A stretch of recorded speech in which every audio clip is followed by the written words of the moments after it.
எல்லார் மனசையும் மாத்தி அந்த கங்கா கலெக்டர் கையால தாலி கட்டிட்டா. என்ன ஜெயிச்சிட்டா. யாரையும் கல்யாணம் பண்ணிக்காம மனசு நொந்து இந்த ஊரை விட்டே ஓடிடுவான்னு நினைச்சேன். இப்ப சந்தோஷமா அந்த கலெக்டர் கல்யாணம் பண்ணிக்கிட்டா.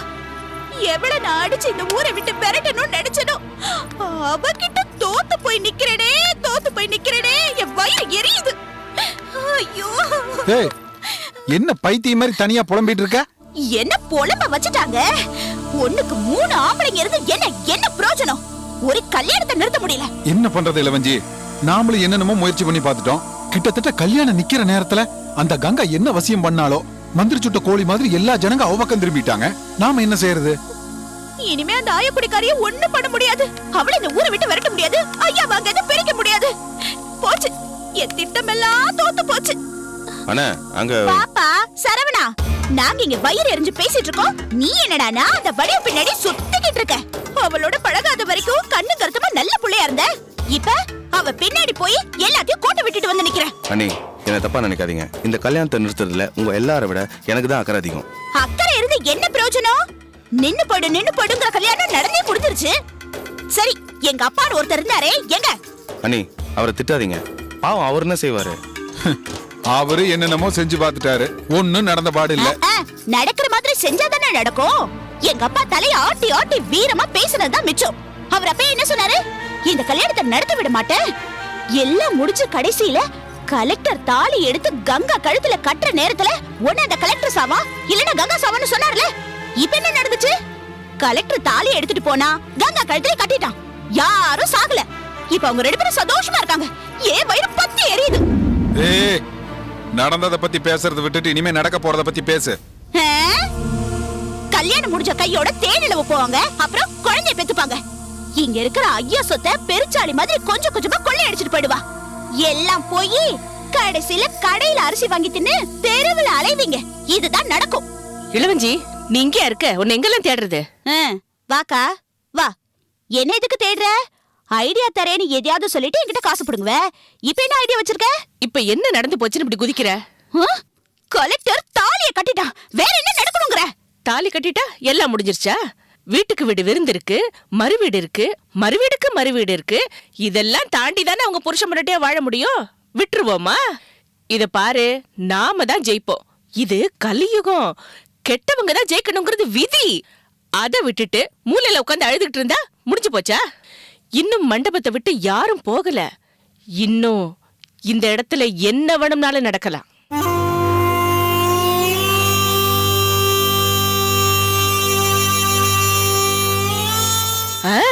ஏதோ ஒரு ஒப்புக்கு தானே கல்யாணம் நடந்துச்சு.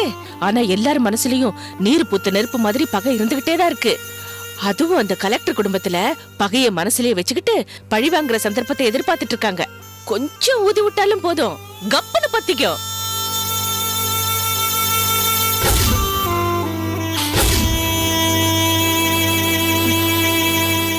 மங்காக்கா, நீ சொல்றது நிஜம் தானே? நான் மண்டபத்தையே ஒரு ரவுண்ட் அடிச்சிட்டு எல்லார் மனசையும் படம் பிடிச்சிட்டு வரேன்.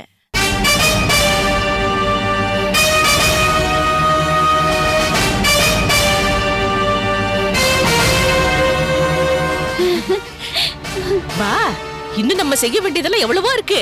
வா.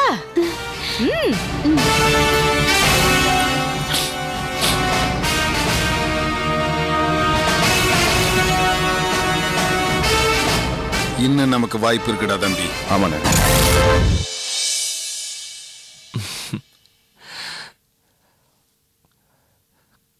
கங்கா, இதுக்காக என்ன வர சொன்ன? நீங்க ஜெயிச்சிட்டீங்க மாமா. உங்க விருப்பப்படியே எனக்கும் கலெக்டருக்கும் கல்யாணம் ஆயிடுச்சு. இந்த தாலி என் கழுத்துல ஏறதுக்காக நீங்க எவ்வளவு கஷ்டப்பட்டு இருக்கீங்க. நீங்க நினைச்சபடியே எல்லாம் நடந்துருச்சு. இப்ப சந்தோஷமா மாமா? மாமா, இந்த கல்யாணம் நடந்ததுல எனக்கு சந்தோஷம் இருந்தாலும் ஒரு விதத்துல என் மனசுல கொஞ்சம் வருத்தமும் இருக்கு. என்னது? இந்த கல்யாணம் நடந்ததுல உனக்கு வருத்தமா? என்ன சொல்ற கங்கா? இல்ல மாமா, பிறந்ததுல இருந்து அம்மா அப்பா தங்கச்சின்னு ஒரே கூட்டுக்குள்ள வாழ்ந்துட்டேன். இன்னைக்கு இந்த கூட்டை விட்டு இன்னொரு கூட்டுக்குள்ள போய் வாழ போறேன். என் விருப்பப்படியே எனக்கு வாழ்க்கை அமைஞ்சாலும் ஏன் பொண்ணா பிறந்தோன்னு தோணுது. ஏன் கங்கா அப்படி நினைக்கிற?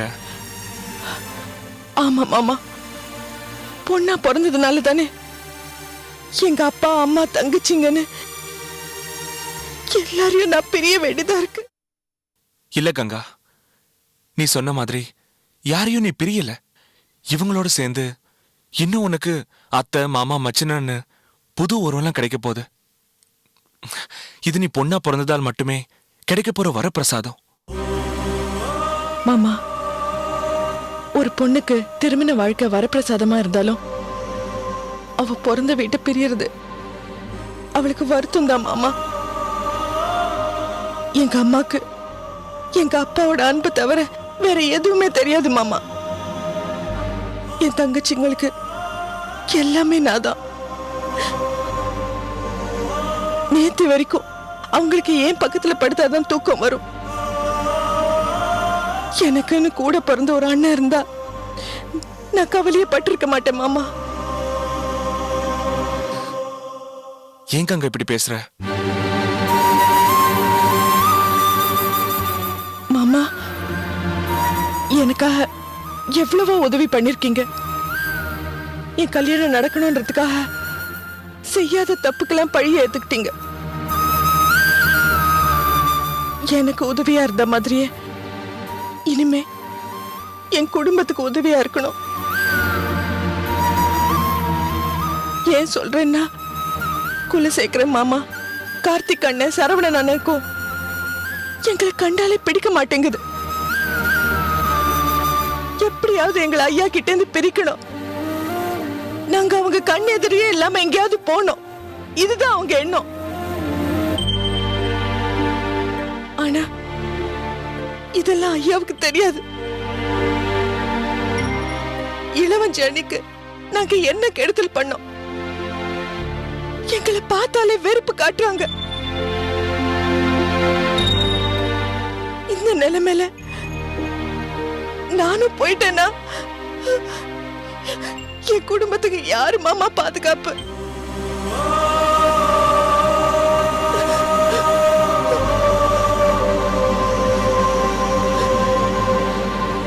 மாமா, எங்க அம்மா தங்கச்சிங்கெல்லாம் ரொம்ப அப்பாவிங்க. அவங்களால ஒரு புழு பூச்சியை கூட எதிர்த்து போராட முடியாது. அவங்களை சுத்தி எந்த மாதிரி ஆபத்து இருக்குன்னு எனக்கு தெரியல. இந்த நேரத்துல அவங்களை விட்டுட்டு நான் கலெக்டருக்கு மனைவியா போக போறேன். அங்க எப்படி மாமா என்னால நிம்மதியா வாழ முடியும்? நீ சொல்றது புரியுது கங்கா. ஆனா இப்ப சொல்ற, சுப்புலட்சுமி அத்தை, ரமா, சாரு அவங்க மேல ஒரு சின்ன தூசி கூட படவிட மாட்டேன். அவங்கள நீ எப்படி பாத்துக்கிட்டியோ அதே மாதிரி நான் பாத்துக்கிறேன். கங்கா, இது நான் வார்த்தையா சொல்லல, உன் மேல சத்தியம். உன்னோட கல்யாண பரிசா நான் இந்த வாக்குறுதியை கொடுக்கிறேன். ரொம்ப நன்றி மாமா. இதுக்கு மேல எனக்கு சொல்றதுக்கு வார்த்தையே தெரியல. என்ன கங்கா பேசுற? நான் யாருக்கு செய்றேன்? கங்காக்கு தானே. சரி சரி, கிளம்புறதுக்கு டைம் ஆயிடுச்சு. நான் போய் மாப்பிள்ளைய ரெடி பண்றேன், நீயும் ரெடி ஆயிடு. என்ன?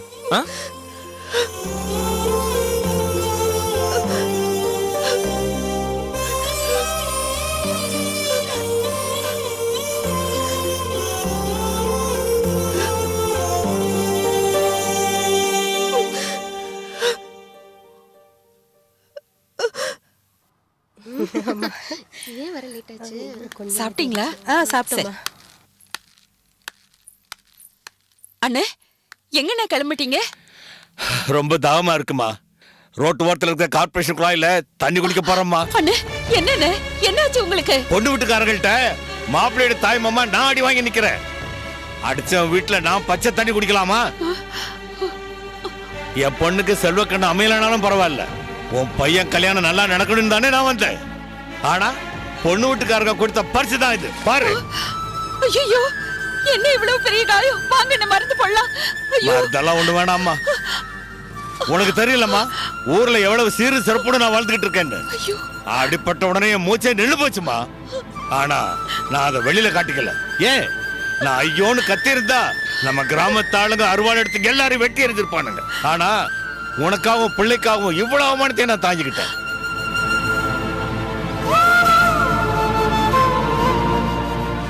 உன் மனசாயத்தை தொட்டு சொல்லு, இங்க நடந்த சம்பவத்துக்கு நானா காரணம்?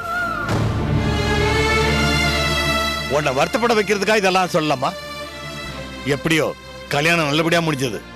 நானும் என் பொண்ணு கிளம்புறோம்மா. உன் புருஷன்கிட்டயும் ஒரு வார்த்தை சொல்லிடு. அண்ணே, கொஞ்சம் தயவு செஞ்சு பொறுமையா இருங்கண்ணே. பெரியப்பா, நம்ம ஆளுங்க எல்லாரையும் பொண்ணு வீட்டுக்காரங்க சாப்பிட கூப்பிடுறாங்க. பந்திக்கு போலாமா வேணாமான்னு உங்களை கேட்டு போலான்ட்டு வந்தேன். என்னது, இவ்வளவு கேவலப்பட்ட பிறகு வீட்டுல கை அடிக்கலாமாயா? யாரும் தண்ணி கூட குடிக்காம பின்னால வர சொல்லு, வெளியில போய் குடிச்சுக்கலாம். சரி பெரியப்பா. இதுக்கு மேல நீ எதுவும் பேசாத. எனக்கு இருந்தது 2 தங்கச்சி, அதுல ஒரு தங்கச்சியோட உறவு இந்த கல்யாண மண்டபத்தோட முடிஞ்சு போச்சு. இனிமே அண்ணன் கிண்டன்னு சொல்லிட்டு உறவு கொண்டாடிட்டு ஊர் பக்கம் வந்த என் பொண்ணத்தை தான் பார்க்க வேண்டியிருக்கேன். ஜாக்கிரதை.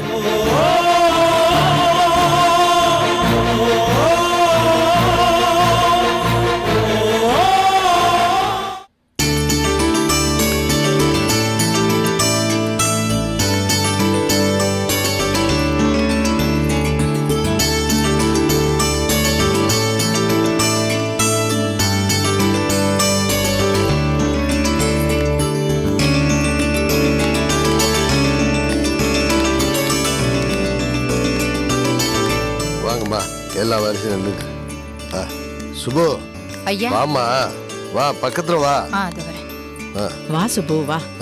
இல்ல லவஞ்சி, வாமா, வா.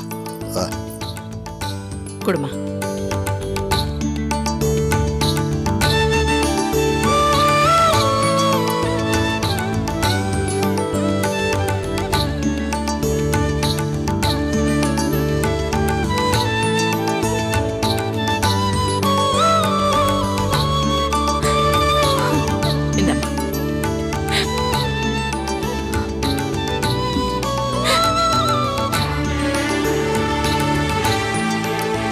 அம்மா, எதுக்குமா அழற?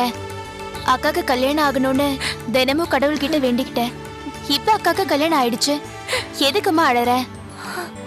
சாரு, உனக்கு கல்யாணம் ஆகி உனக்கு ஒரு பொண்ணு பிறந்து அந்த பொண்ணு கல்யாணம் ஆகி போகும்போது நீயும் இப்படித்தாம அழுவ.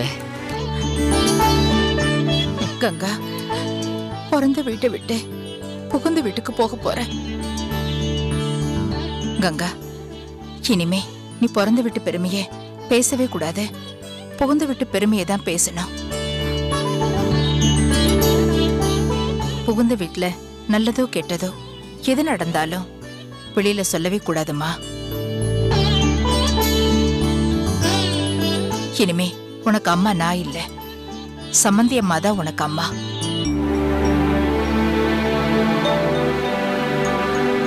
அவங்கள அத்தைன்னு கூப்பிடுறத விட அம்மான்னு கூப்பிடம்மா. சரிம்மா. கங்கா, சம்மந்தி அம்மா அவங்க 10 மாசம் சுமந்து பெத்த பிள்ளைய உனக்காக கொடுத்துருக்காங்க. அதுக்கு பதிலா நீ அவங்களுக்கு அன்பை கொடுக்கணும், பாசத்தை கொடுக்கணும். அவங்க சுமந்த குடும்ப சுமைய இனிமே நீதாம்மா சுமக்கணும். சரி பெரியம்மா. இதெல்லாம் உனக்கு சொல்ல வேண்டியதில்லை. ஏன்னா நீ சுப்புலட்சுமி பெத்த பொண்ணுமா. அவகிட்ட இருக்கிற ஒழுக்கம் பண்பாடு எல்லாம் உன்கிட்டயும் இருக்கு. அம்மா, நீ ஐயாவோட பொண்ணுமா. அவர்கிட்ட இருக்கிற மரியாதை, கௌரவம், பெருந்தன்மை, மன உறுதி எல்லாம் உன்கிட்டயும் இருக்கு.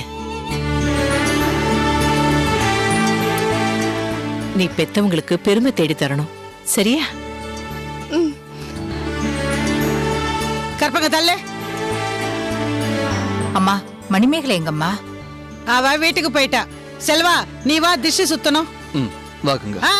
நில்லு, நீ நில்லு. செல்வா, நீ மட்டும் வாப்பா.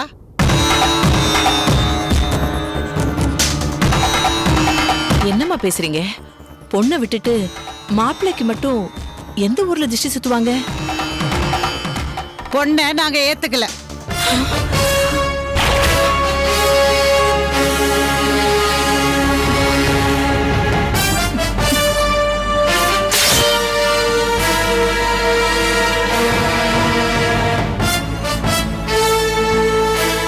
என்ன சொல்றீங்கம்மா? பொண்ணை ஏத்துக்கலையா? பெரியம்மா, என்ன இதெல்லாம்? எதுக்காக இப்படி பேசுறீங்க? செல்வா, மாப்பிள்ளைய லட்சணமா சும்மா இரு. ஏம்மா எதை பேசுறோம்னு புரிஞ்சுதான் பேசுறீங்களா? சம்மந்தியம்மா, இவங்க ஏதோ மனசுல வச்சுட்டு இப்படி எல்லாம் பேசுறாங்க. ஐயா, எங்களை மன்னிச்சிடுங்க. உங்க பொண்ண எங்க வீட்டுக்கு கூட்டு போக முடியாது.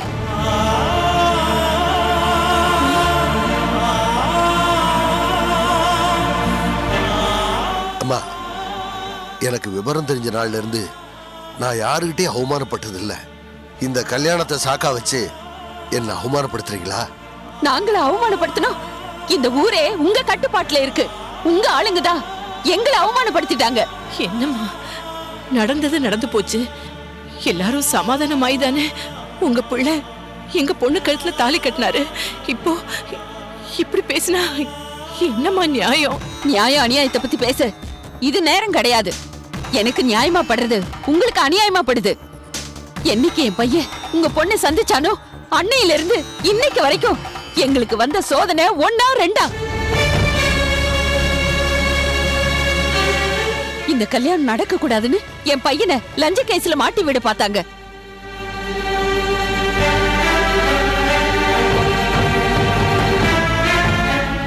கல்யாணம் நிச்சயம் ஆன உடனே என் பையனை ஆத்துல இழுத்து கொல்ல பார்த்தாங்க.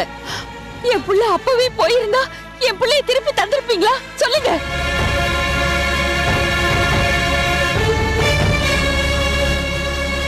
இவ்வளவு வேதனைகளையும் தாங்கிக்கிட்டு எதுக்காக என் புள்ளைய உங்க பொண்ணு கழுத்துல தாலி கட்ட சம்மதிச்சேன் தெரியுமா?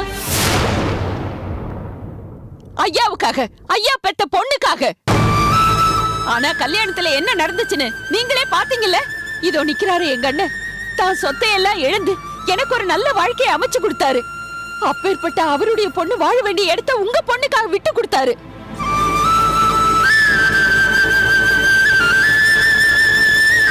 இந்த கல்யாணத்துல எங்க அண்ணனுக்கு தான் முதல் மரியாதை. ஆனா அவருக்கு உததான் கிடைச்சது. அத பார்த்து என் நெஞ்சு பதறிச்சு. அதையும் நான் தாங்கிக்கிட்டேன். எதுக்காக? இந்த பொண்ணு கழுத்துல தாலி ஏறணுங்கிறதுக்காக.